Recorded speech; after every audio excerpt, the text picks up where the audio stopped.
Mateo capítulo 19, versículo 9.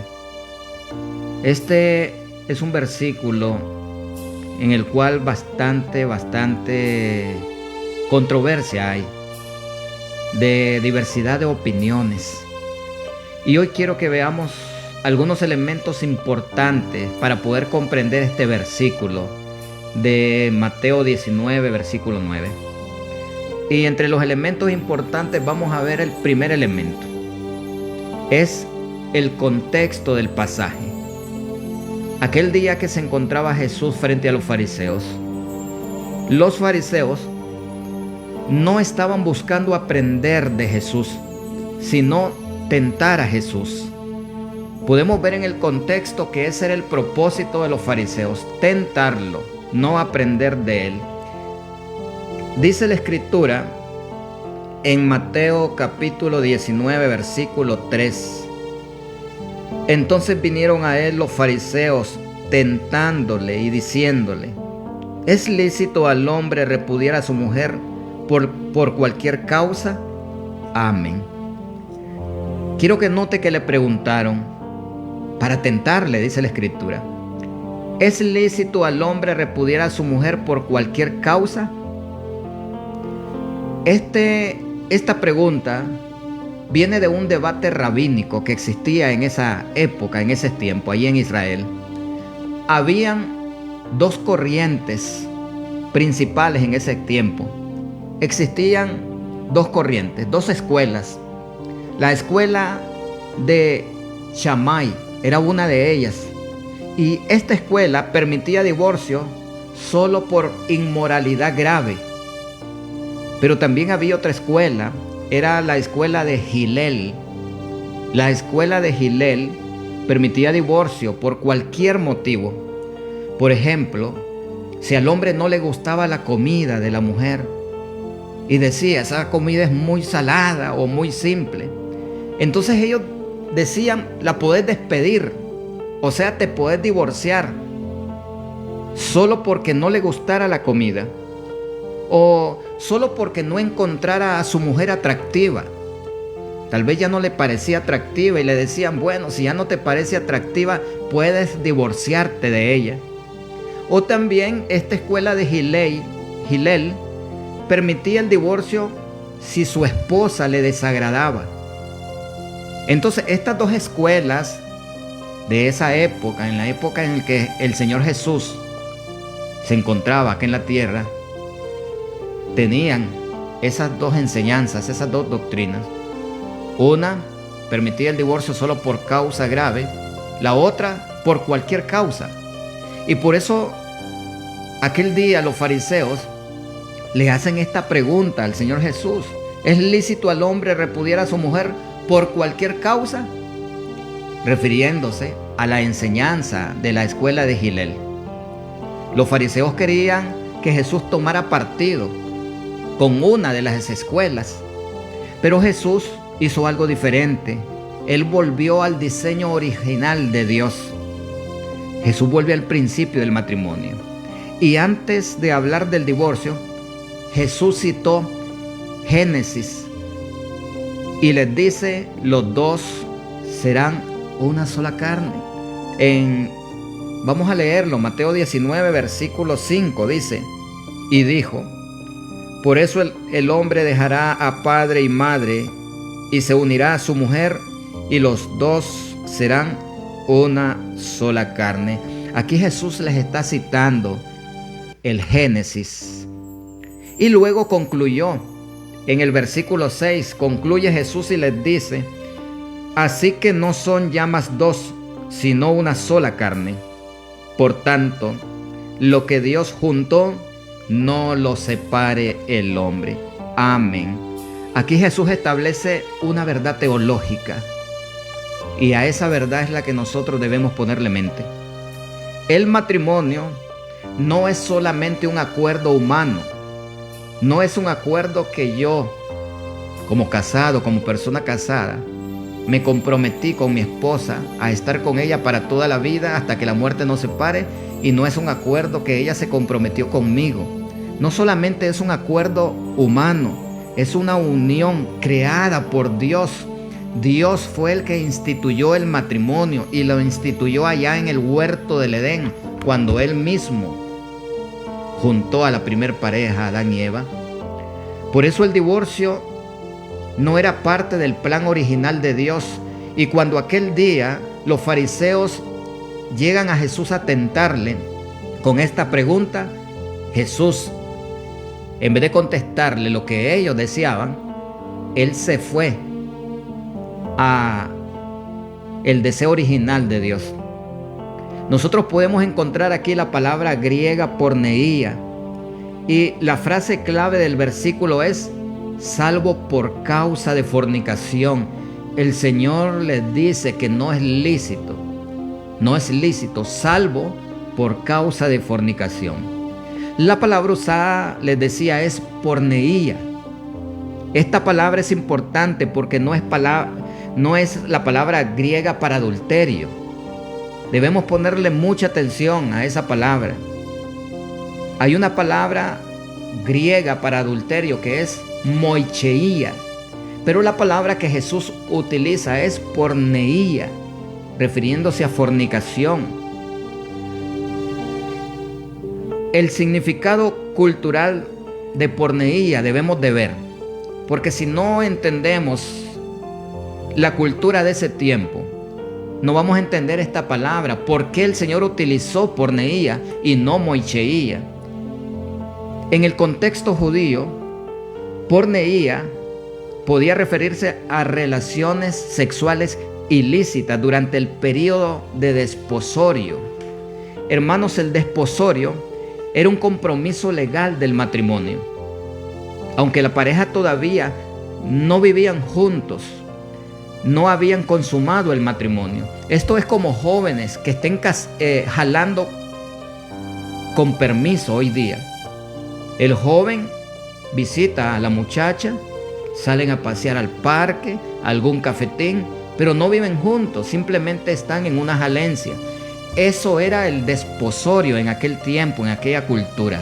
Era la época de la jalencia, por decirlo así.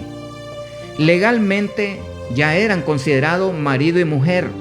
Un ejemplo claro lo vemos en Mateo, en el capítulo 1, en el versículo 18 y 19.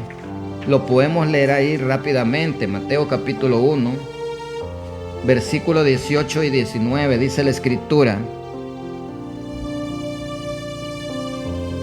el nacimiento de Jesucristo fue así, estando desposada. Oiga bien, está hablando del desposorio. Desposorio es, les decía, época de jalencia. Y dice la Biblia: estando desposada María, su madre, con José, antes que se juntasen, se halló que había concebido del Espíritu Santo. Oiga bien, antes que se juntasen, o sea, no eran marido y mujer ya consumado un matrimonio. Estando desposada, estando jalando, dice la Biblia, y antes que se juntasen, se encuentra María que está embarazada, pero dice la Biblia, del Espíritu Santo iba a concebir. Y dice el versículo 19, José su marido, como era justo y no quería infamarla, quiso dejarla secretamente. Ahí vemos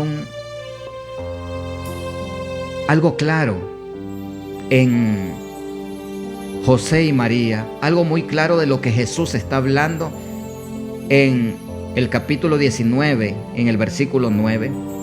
Cuando José descubrió el embarazo de María, dice la Escritura, José su marido. Y mire que lo llama marido. ¿Y cómo estaban ellos? Desposados. O sea, jalando. No habían consumado el matrimonio. Y la Biblia lo llama ya marido. José su marido quiso dejarla secretamente. El desposorio tenía un valor legal, o sea, la jalencia. No es como hoy que chavalos andan jalando, pero esto no tiene ningún valor. No le va a decir la sociedad hoy día, no llama a la muchacha, mira, esa es su esposa. No, esa es su novia, decimos nosotros. Mira, ese es su esposo. Decimos, no, es el novio, andan en jalencia. Todavía no están casados. En la cultura de nosotros lo vemos así. En la cultura del tiempo que Jesús estuvo acá, lo veían como matrimonio. Tenía un valor legal el desposorio. Si durante ese tiempo había infidelidad, el compromiso podía romperse. Eso es lo que está hablando Jesús. La cláusula para separarse, para divorciarse, dice Jesús, es por motivo de infidelidad. Y por esa razón menciona porneía, porque está hablando de la etapa de jalencia. Aún no está hablando de un matrimonio ya consumado. En otras palabras, Jesús con esta cláusula mantiene el deseo original de Dios. El matrimonio es para toda la vida. Los únicos que pueden separarse, decía Jesús, son los que están jalando y se le encuentra infidelidad en su jalencia, en su desposorio. Y nosotros podemos encontrar la armonía en el resto del Nuevo Testamento, porque los textos deben tener armonía uno con otro, no se pueden contradecir. Dios no puede contradecirse en su palabra. Cuando comparamos este texto con otros pasajes vemos algo interesante. En Marcos capítulo 10, versículo 11 y 12, y en Lucas capítulo 16, versículo 18, Jesús habla del divorcio sin mencionar excepciones.